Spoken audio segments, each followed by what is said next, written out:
But if we...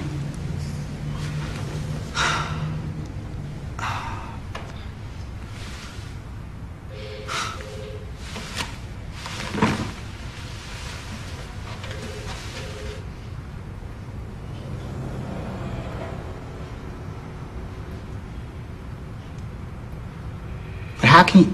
Jesus Christ. So this means that, What? So no one killed any homeless men? No serial killer. Some are random killings, some were natural deaths that were likely manipulated. But they're not linked in any way. But why? The detectives used the money to fund a case against the drug traffickers responsible for the slayings in the vacancy a year ago. Last week's arrests and seizures were a direct result. So, let me just understand this. So I've been going out there for weeks, slamming the governor for his neglect of the homeless and declaring how we will stop at nothing to find the person responsible for preying on the homeless, and all the while... Hey, Norman, this is my ass here! That's true, boss. But it does have a certain charm to it. They manufactured an issue to get paid. We manufactured an issue to get you elected governor. Everybody's getting what they need behind some make-believe.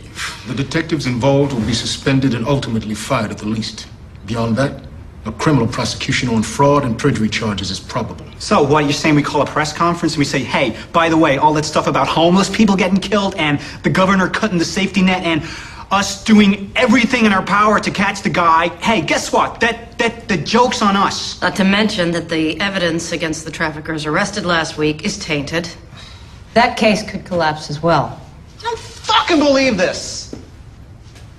You two are on point here. Word of this gets down to Annapolis, the governor's going to wreck me with it. And if it comes to that, you guys drop on your sword, so help me. How does word not get out once we suspend the detectives? Never mind sending it to the grand jury for a criminal case. The cops that did this, they gotta go. You cannot be telling me I have to live with this. Deputy, Counselor, if you two will excuse us, we are going to discuss this first as a matter of public policy. Until we can reason the best way to address this, do nothing and speak to no one about any of this. If this becomes public in the wrong way, a lot of people who were legally responsible for the situation, good people who are nonetheless in a supervisory role here, are going to suffer. And that's not the outcome that anyone wants. What Mike is saying is that we need to be very careful about how to proceed.